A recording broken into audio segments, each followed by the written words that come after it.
Hai guys, balik lagi dengan Gita di Flash Gadget Channel. Akhir-akhir ini kan udah mulai banyak muncul tuh leak-leak soal Poco F4 atau penerusnya Poco F3 atau Poco F3.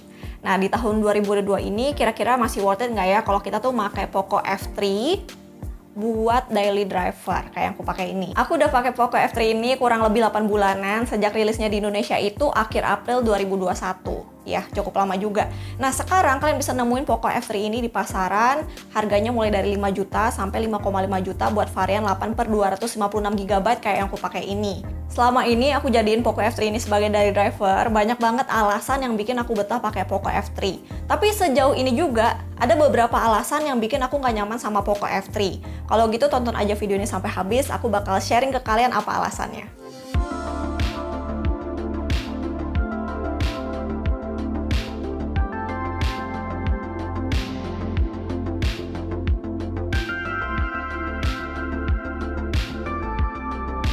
Buat desainnya, sebagai user cewek, sebenarnya aku tuh jarang banget masukin Poco di dalam referensi aku. Tapi kali ini buat Poco F3 itu pengecualian, aku tertarik banget sama desainnya yang bener-bener elegan dan simple. Khususnya ini jadi warna favorit aku yaitu Arctic White. Dan sebagai smartphone yang powerful, aku bisa bilang Poco F3 ini termasuk slim. Tapi walaupun dia slim, bobotnya ini masih kerasa. Dan itu ngebuktiin kalau handphone ini tuh nggak ringkih. Sejauh ini, selama pemakaianku sih, Poco F3 yang aku pakai ini masih awet. Apalagi di sini udah ada perlindungan IP53 buat anti debu sama anti percikan air. Tinggi dan lebar dari Poco F3 ini pas banget sama pegangan tangan aku.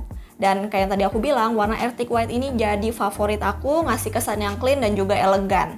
Tapi guys, back covernya ini agak licin, makanya aku pasangin softcase bening aja sekalian buat jaga-jaga biar nggak lecet. Poco F3 ini memang nggak ada jack audionya, dan kalau dipikir-pikir dengan nggak adanya jack audio, bikin body Poco F3 ini tetap kerasa seamless. Toh kalau dipikir-pikir, handphonenya udah affordable, sekarang juga udah mudah banget nih nyari TWS berbagai harga dan juga kualitas. Lanjut lagi ke layarnya, selama ini sih aku puas ya buat layarnya karena kerasa premium banget, smooth banget, apalagi aku banyak banget gunain Poco F3 ini buat streaming film, buat nonton YouTube, apalagi buat ngedit video dari handphone karena layarnya lebar. Di sini udah aku install beberapa aplikasi streaming film juga, mumpung memorinya tuh besar. Aku juga butuh layar besar guys, jadi besar layarnya ini pas banget di aku, 6,67 inch. Udah gitu pakai panel I4 AMOLED yang bikin layarnya tuh kerasa premium di kelas harganya. Dan smooth banget nih karena refresh rate-nya udah 120Hz. Secara keseluruhan layarnya tuh mantep banget. Experience nonton film di handphone ini juga kerasa mewah dan menyenangkan karena di Poco F3 ini speakernya juga udah stereo dan disupport Dolby Atmos.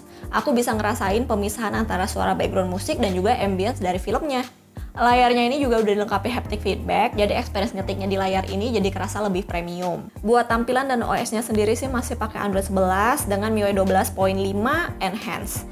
Jadi kalau ditanya apakah ada bug, mungkin ada ya selama ini, tapi aku sama sekali nggak ada ngerasa karena nggak terlalu ganggu, sampai nggak ngeh. Poco F3 ini dibilang si tipis tapi powerful ya, karena dapur pacunya sendiri pakai Snapdragon 870, ngedukung koneksi 5G dan juga ada Wi-Fi 6-nya. Memang sih 5G sendiri belum ngerata di Indonesia, tapi aku sendiri ngerasain cepetnya koneksi internet di rumah atau Wi-Fi di rumah selama router di rumah kalian itu support Wi-Fi 6. Skor Antutunya di sini dapat 600 ribuan poin. Kalau buat ngegame, jujur aku sendiri bukan gamer, tapi sesekali aku masih main PUBG. Dengan chipset Snapdragon 870, aku bisa dapat settingan smooth extreme sampai Ultra SD yang paling tinggi. Gironya di sini juga mulus banget. Karena ada fitur game turbo sama sistem pendinginan yang terbaru yaitu Liquid Cool One Plus. Bikin experience nge-gameku sama mabarku jadi lancar sejauh ini. Dan ini juga salah satunya berkat prosesornya yang kencang banget ya. Kalau ngomongin konten, mulai dari foto sampai video, aku tuh seringnya pakai Poco F3 buat update ke media sosialnya Flash Gadget ataupun media sosial aku sendiri. Nah, khusus buat IG Story, Poco F3 ini sebagai smartphone Android udah bisa ngasih hasil IG Story yang nggak patah-patah. Bisa dibilang sih mulus banget dan bagus ya. Udah gitu, foto dan videonya itu vibrance. Soal hasil foto maupun video lengkapnya sebenarnya udah beberapa kali dibahas di videonya Flash Gadget sebelumnya. Jadi kalian bisa cek aja. Nah, jadi di sini tuh aku pengen share aja apa yang bikin aku suka sama kameranya Poco F3 dan ada juga yang bikin aku nggak suka sama kameranya. Poco F3 ini pakai setup triple kamera. Ada main kamera 48 megapiksel, ada lensa ultrawide-nya dan juga ada lensa makro. Semuanya tempat kebutuhan.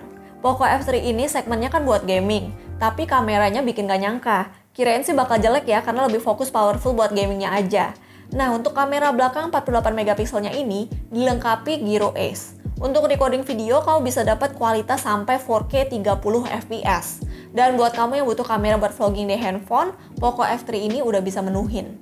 Kamu bisa lihat perbandingan kualitas hasilnya. Di sini bakal lebih aman stabilnya kalau di 1080p 30 fps dibandingkan yang 60 fps. Lebih aman lagi pas still, soalnya kalau pas movement, kameranya kayak nyari-nyari fokus gitu. Untuk hasil foto ultrawide, kamu bisa langsung ke mode Pro. Poco F3 ini bisa nangkap sudut lebar sampai 119 derajat. Untuk kamu yang suka explore fotografi maupun video, Poco F3 ini punya mode Pro dan beberapa fitur video kayak vlog, cloning, slow-mo, sampai efek film. Dan sewaktu-waktu ini tuh oke banget buat digunain. Soal kamera depan 20 megapikselnya, di sini aku sering banget pakai buat selfie karena beautify-nya nggak lebay dan vibrance warnanya.